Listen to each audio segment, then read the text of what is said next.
Although there are a myriad of god-awful horrors to choose from out there, the following 10 entries on this list really broke our heart. Even though we really wanted to like this sorry bunch, because they were hyped for years, based on beloved IP, or even just had a mind-blowing trailer, saying they fell short of expectations is an understatement. I'm Gareth, this is What Culture Horror, and here are 10 horror movies you really wanted to like, but actually couldn't. Number 10, The Cloverfield Paradox. Although Matt Reeves' found footage classic Cloverfield was a blast, there wasn't much hard evidence a sequel was in the pipeline. As such, the creature feature seemed like a one and done. So when a follow-up was announced 8 years later, fans were excited about the prospect of this story being expanded into a franchise. Now, even though 10 Cloverfield Lane was a riveting drama, it had almost no association with Cloverfield, and nothing was revealed about the city-leveling kaiju. So when the Cloverfield Paradox was dropped on Netflix, it was assumed it would interconnect with the previous installments, right? Once again though, Paradox has so little to do with its predecessors, it was no surprise to learn it was a standalone film before being repurposed as a Cloverfield entry. Not only that, Paradox doesn't even work as a self-contained story. Despite the brilliant cast, the cosmic flop suffers from a disjointed narrative, underdeveloped characters, an inconsistent tone, and lack of substance. Also, the shot of another Clover monster at the very end came across as tacked on and desperate. Despite the fact producer J.J. Abrams suggested a true sequel to Cloverfield could still be on the cards, the Cloverfield Paradox may have killed off any interest. Are you bothered about another Cloverfield movie potentially arriving in cinemas? Or is it time to let this franchise die? Also, what other movie franchise do you think just needs to call it a day? So many questions and only one place to put your answers: in the comments. Number 9, Old. Based on M. Night Shyamalan's inconsistent output, half of this list could have consisted of his work alone. But since the Oscar-nominated director has a few gems under his belt, including The Sixth Sense, Unbreakable, and Split, it is fair to give his projects the benefit of the doubt. Which brings us to Old, which was based on the graphic novel Sandcastle. The body horror follows a group of people who find themselves trapped on a beach that causes them to rapidly age. Despite the compelling premise, Old falls victim to the usual Shyamalan trappings, including stilted performances, pacing issues, illogical character choices, and bewildering dialogue, especially when a kid starts speaking about mortgages. Weird. But what makes Old so disappointing is that it has glimpses of greatness. It explores fascinating ideas like how the time dilation affects child growth, pregnancy, cancer, infections, physical ailments, and mental illnesses. It also contains some of the most unsettling imagery in any Shyamalan film. Watching crystals, bones breaking and repairing too quickly is a visual nobody is sure to forget anytime soon. I know I didn't. If Shyamalan tightened up the script and stopped relying on his overplayed bag of tricks, Old could have been so much better.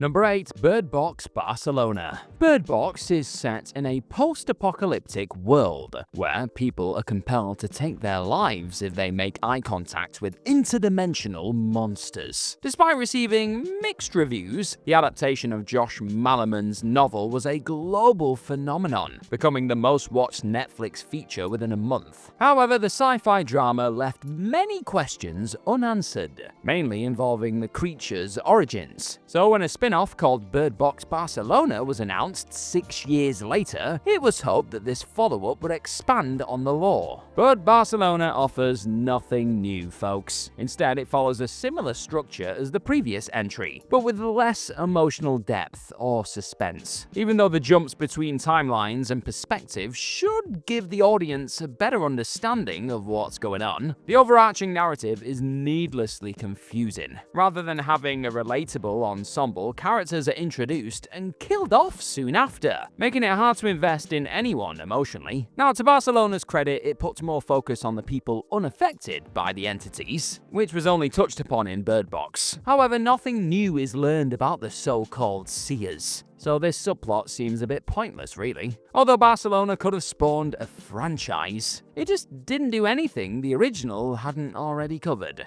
Number 7. Five Nights at Freddy's. After Five Nights at Freddy's made a fortune and spawned dozens of follow-ups, it was only a matter of time before it received the Hollywood treatment. So when the film rights were purchased in 2015, the Five Nights at Freddy's feature seemed good to go. But to the dismay of fans, the project fell into limbo for almost a decade. It was in development hell for so long, a rip-off called Willy's Wonderland got released before the official Five Nights adaptation saw the light of day. But in 2023, Five Nights at Freddy's finally released in theaters worldwide. So was it worth the wait? Well, no, not really. Though the games are renowned for their disturbing content. The movie's gore was diluted by the PG-13 rating, and although the source material emphasizes jump scares, they rarely felt gimmicky, since they were flawlessly built up. But here, jump scares are just thrown in at random intervals, robbing the scenes of any tension. And rather than focusing on the plot of one game, the film blends stories and lore from multiple titles, leading to a muddled narrative. Also, even though Freddy and his robot pals are the game's biggest selling point, its movie counterpart focuses more on the protagonist's backstory and trauma. Yes, it's nice to see the filmmakers humanizing the characters like this, but fans wanted more scenes of animatronic mascots eating people. That's what the people came to see. With a sequel in the works, Five Nights at Freddy's is now officially a movie franchise, but nevertheless, it's off to a rocky start. Number 6. The First Purge and the Forever Purge. The Purge is set in a dystopian United States where the US government legalizes crime for one night a year, hoping it'll maintain societal order in the long run. But even though The Purge has a brilliant premise, the first entry mishandled it big time. This franchise had a tough road ahead then, since sequels tend to get progressively worse. Against the odds though, the second installment, The Purge Anarchy, improved on the original in almost every way, offering a clever social commentary, intense pacing, and creative world building. Well played. The Purge election year focused on the behind-the-scenes activities of this law, providing a fresh take for the evolving series. But just when The Purge found its footing, it followed up with not one, but two duds.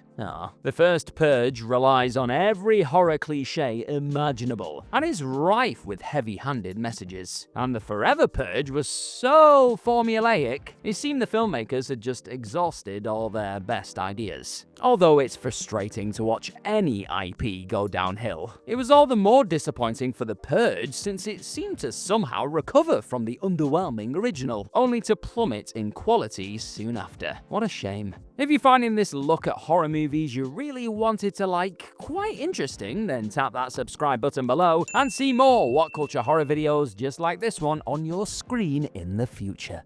Number 5. The Last Voyage of the Demeter. Based on a single chapter in the Dracula novel, The Last Voyage of the Demeter centers around a crew who are oblivious the Prince of Darkness has stowed away on their ship. After spending 2 decades in development hell, it was a relief when The Last Voyage of the Demeter finally debuted. At least it would have been, if the spooky flick fared well at the box office. Despite only costing $45 million, which is still a lot of money, but you get what I mean, The Last Voyage of the Demeter failed to recoup half that amount. Annoyingly, its box office failure had little to do with the quality of the film itself. Its title gave nothing away, it had minimal marketing, and it was released during the Barbenheimer phenomenon, giving The Last Voyage of the Demeter little chance of turning a profit, really. No chance you're doing well at the cinema against Barbie and Cillian Murphy in a hat. And because it suffered a raw deal, Dracula purists wanted this adaptation to be good. Now, although The Last Voyage isn't terrible, it isn't great either. Since the premise centers around a doomed crew, there's little tension whether the characters survive or not, and most of the unsettling moments are diluted by CGI fog, which looks laughably fake. Even though Dracula on a boat sounds enthralling, the end result is anything but. Number 4, The Dead Don't Die. The Dead Don't Die revolves around two schlubby police officers, Cliff and Ronnie, who try to maintain peace in a town after the locals turn into zombies. Don't you just hate it when that happens? Though the premise is straightforward, The Dead Don't Die should have been elevated by the talent involved. As can be seen in Only Lovers Left Alive, writer and director Jim Jarmusch has a knack for finding the comedy and tragedy in the supernatural. He's also worked with Bill Murray and Adam Driver before, so he should know how to get the best out of them, especially when they're working off one another. Sadly though, The Dead Don't Die has numerous issues. Despite taking place in a zombie apocalypse, there's minimal suspense or urgency, which makes the narrative feel inconsequential. Even though zombie films like Shaun of the Dead and Zombieland are comedies too, they always emphasize that the ensemble were in grave danger. Deadpan humor may be Jarmusch's bread and butter, but this form of comedy feels overdone here. And although there's nothing wrong with meta jokes, the self-aware moments referencing the script and theme song just don't match the film's tone. Even if you love Jarmusch's work, it might be best to sit this one out.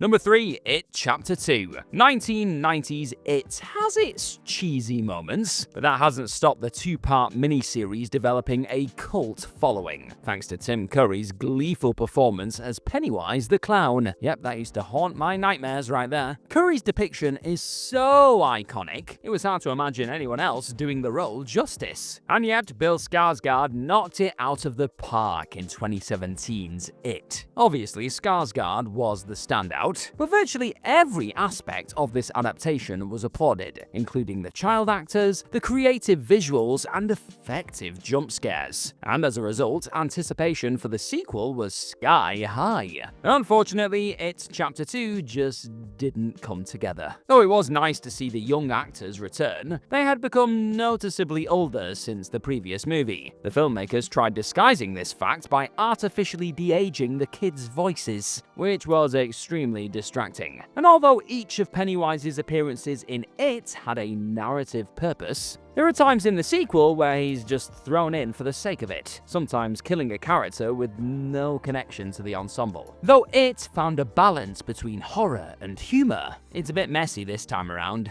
And with a 169-minute runtime, it goes without saying that It Chapter 2 is way too long as well. It was a triumph, but the sequel was a swing and a miss.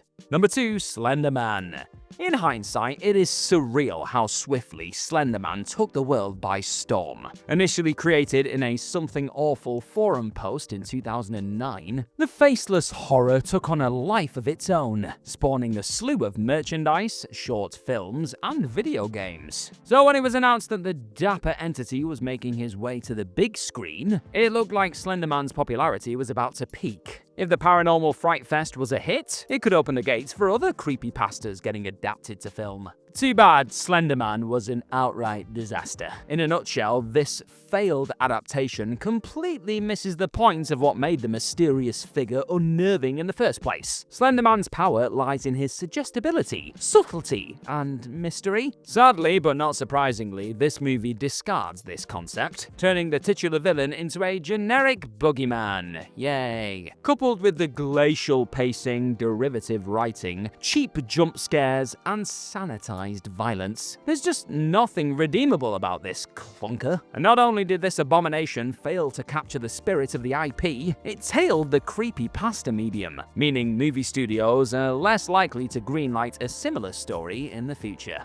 Number 1, Halloween Ends. There are plenty of reasons why the slasher community wanted to love David Gordon Green's Halloween Ends. As the title suggests, this entry serves as the conclusion of the heart-racing saga that John Carpenter created almost 50 years ago. Now, Halloween Kills was subpar, but the previous installment, 2018's Halloween, was the best that the brand had seen in decades. So it was definitely possible for Green to pull it off again. Also, having Michael Myers take on a protege was an idea that had never been explored before, and based on the unsettling prologue and creative opening credits, Halloween Ends was off to a reassuring start. However, it wasn't long before flaws were apparent. Michael barely features, since the story focuses more on Haddonfield's new serial killer, Corey Cunningham. Although it was interesting to have Michael share the limelight with another psychopath, it's not really what the fanbase wanted, especially for Halloween's closing chapter. Also, the characterization of Jamie Lee Curtis' character, Laurie Strode, doesn't make sense. She's been obsessed with taking down Michael for decades, yet gives up on her crusade immediately after the masked maniac murders her daughter. The film concludes with Laurie saying nobody will remember Michael, despite the fact she's writing a book about him. Right. Yes, 2018's Halloween may have reinvigorated the dormant series, but Halloween Ends killed that same momentum in one fell swoop.